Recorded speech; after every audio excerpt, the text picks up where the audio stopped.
السلام علیکم ورحمۃ اللہ وبرکاتہ۔ ربیع الاول کا مہینہ جب آتا ہے تب ہر مسلمان کے ذہن میں ایک تاریخ ضرور آتی ہے اور وہ ہے 12 ربیع الاول۔ ساتھ ہی کچھ سوالات آتے ہیں کہ 12 ربیع الاول میں کون سا عمل کرنا چاہیے، یا 12 ربیع الاول میں جشن بنانا، عید بنانا یا غم بنانا یہ کیسا ہے، صحیح ہے یا صحیح نہیں ہے۔ آج ان تمام چیزوں کو ہم آپ کے سامنے تفصیلی طور پر پیش کریں گے، اس لیے آپ سے درخواست ہے کہ ویڈیو کو آخر تک ضرور دیکھیں، اور ساتھ ہی یہ بھی درخواست ہے کہ اگر آپ نے ابھی تک ہمارے چینل کو سبسکرائب نہیں کیا ہے تو چینل کو سبسکرائب کر دیں، بیل آئیکن دبا دیں، ویڈیو کو لائک کریں، شیئر کریں، تاکہ زیادہ سے زیادہ لوگ صحیح طریقے سے صحیح مسائل اور صحیح علم سیکھ سکیں۔ سب سے پہلے ہمیں یہ سمجھنا چاہیے کہ جو 12 ربیع الاول ہے، کیا یہ حقیقت میں نبی پاک صلی اللہ علیہ وسلم کا پیدائش کا دن ہے؟ تو ہم جب حدیثیں تلاشتے ہیں تو حدیث میں ہمیں صحیح حدیث یہ نہیں ملتی کہ یہ حقیقت میں نبی اکرم صلی اللہ علیہ وسلم کا پیدائش کا دن ہے، کیونکہ حدیث میں کئی قول ہیں، کہیں 9 ربیع الاول ہے تو کہیں 12 ربیع الاول ہے، اور اللہ تبارک و تعالی نے نبی کی پیدائش کو اس لیے بھی چھپا لیا کیونکہ پچھلے نبیوں کی امت میں ان کے ماننے والوں نے ان کے پیدائش کے دن کو ایک خرافات کا دن بنا لیا تھا، تو کہیں یہ امت بھی اللہ کے رسول صلی اللہ علیہ وسلم کے پیدائش کے دن کو خرافات کا دن نہ بنا لے، اس لیے اللہ نے آپ کے پیدائش کے دن کو چھپا لیا، مختص رکھا، اپنے ساتھ خاص رکھا۔ اب چلیے مان لیتے ہیں کہ 12 ربیع الاول یہ نبی پاک صلی اللہ علیہ وسلم کا پیدائش کا دن ہے، تو پھر ہمیں اس میں کیا کرنا چاہیے؟ ہمیں حدیث سے، اللہ کے رسول صلی اللہ علیہ وسلم کی زندگی سے کیا ایسا ملتا ہے کہ جو اللہ کے رسول صلی اللہ علیہ وسلم نے کیا ہو؟ حدیث میں جب ہم دیکھتے ہیں تو نبی پاک صلی اللہ علیہ وسلم پیر یعنی سوموار کے دن کا روزہ رکھتے تھے اور اس کو روزے کے ساتھ خاص کرتے تھے۔ صحابہ اکرام نے عرض کیا، یا رسول اللہ آپ پیر کے دن کا روزہ کیوں رکھتے ہیں؟ آپ صلی اللہ علیہ وسلم نے فرمایا، یہ دن میرا یوم پیدائش ہے، یعنی یہ پیدائش کا دن ہے اس لیے میں روزہ رکھتا ہوں۔ تو نبی صلی اللہ علیہ وسلم اپنے پیدائش کے دن کو روزے کے ساتھ خاص کر رہے ہیں۔ اب آگے ایک مسئلہ آتا ہے کہ ربیع الاول میں عید بنانا صحیح ہے یا صحیح نہیں ہے، یا غم بنانا صحیح ہے یا صحیح نہیں ہے؟ تو اس حدیث سے عید کی تو تردید ہو جاتی ہے، عید نہیں بنانا، کیونکہ روزہ اور عید یہ ایک ساتھ جمع نہیں ہوتے۔ مسلمان کی 2 عیدیں ہیں، ایک عید الفطر اور ایک عید الاضحیٰ، ان دونوں عیدوں میں اللہ تبارک و تعالی نے روزے کو حرام قرار فرمایا ہے۔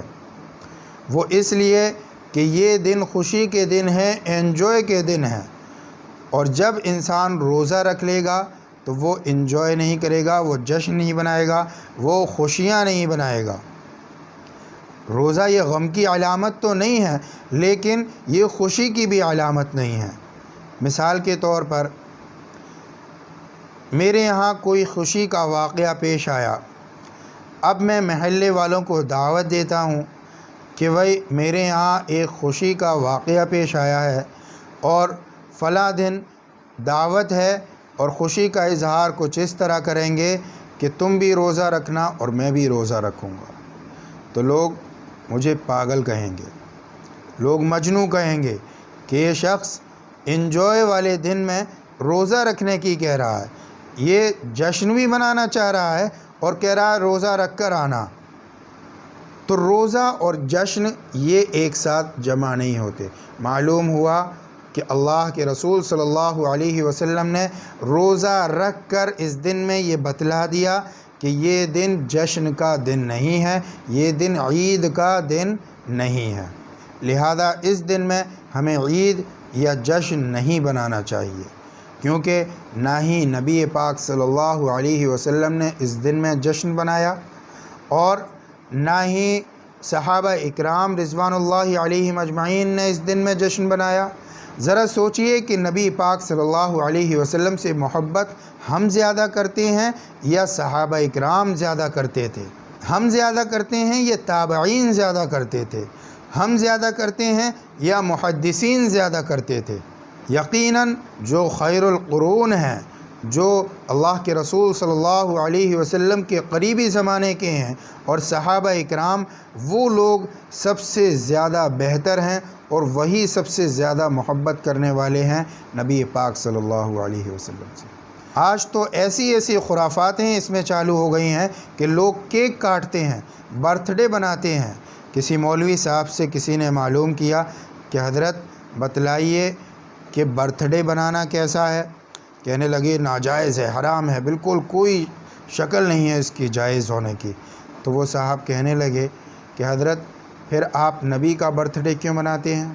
سالگرہ، یوم پیدائش، برتھ ڈے، یہ تمام کی تمام چیزیں ایک ہیں، بس فرق ایک لینگویج کا ہے۔ کوئی اردو میں ہے، کوئی ہندی میں ہے، تو کوئی عربی میں ہے، تو کوئی انگلش میں ہے، صرف یہی فرق ہے۔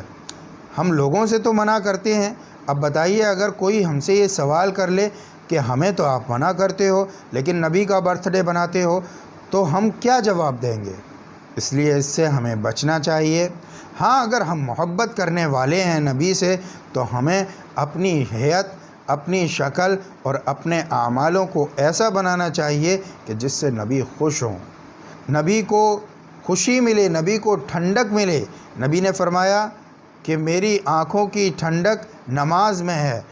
آج ہم نماز چھوڑ کر، فجر کی نماز چھوڑیں گے، نماز چھوڑ کر صبح اٹھیں گے، شیونگ کروائیں گے، اللہ کے رسول کے گلے پر استرا چلائیں گے اور پھر جھنڈا لے کر نعرے لگائیں گے کہ ہم نبی کو ماننے والے ہیں۔ ذرا غور کریے اس چیز پر دوستو۔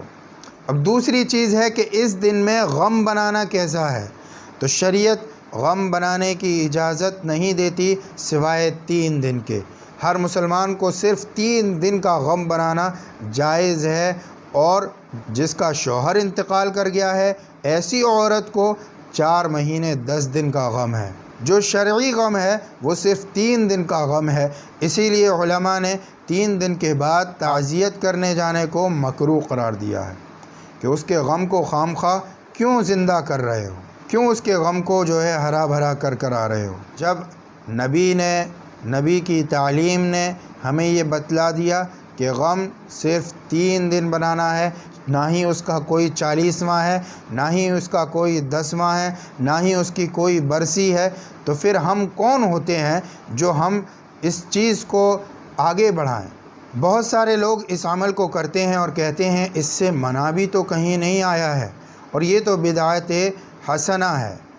یاد رکھیے، بدعت حسنہ اور بدعت سیئہ، اس میں کوئی فرق نہیں ہے، صرف لغت کا فرق ہے۔ ذرا غور کریے، عقل لگائیے۔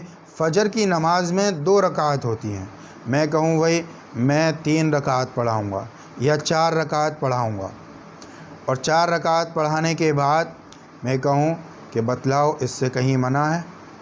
یہ 4 رکعت پڑھانے سے کہیں منع آیا ہے؟ اور یہ ایک اچھا کام بھی ہے کہ بھئی 2 کی جگہ 4 رکعت ہوں گی، سجدے بھی زیادہ ہوں گے، التحیات بھی زیادہ ہوگی، اور سورہ فاتحہ بھی پڑھیں گے، قرآن کی تلاوت بھی کریں گے۔ یہ اچھی چیز ہے، میں کہوں یہ تو بدعت حسنہ ہے، میں کر لوں، اس میں کوئی حرج ہے؟ تو لوگ کیا کہیں گے؟ لوگ کہیں گے یہ مولوی تو بالکل پاگل ہو گیا۔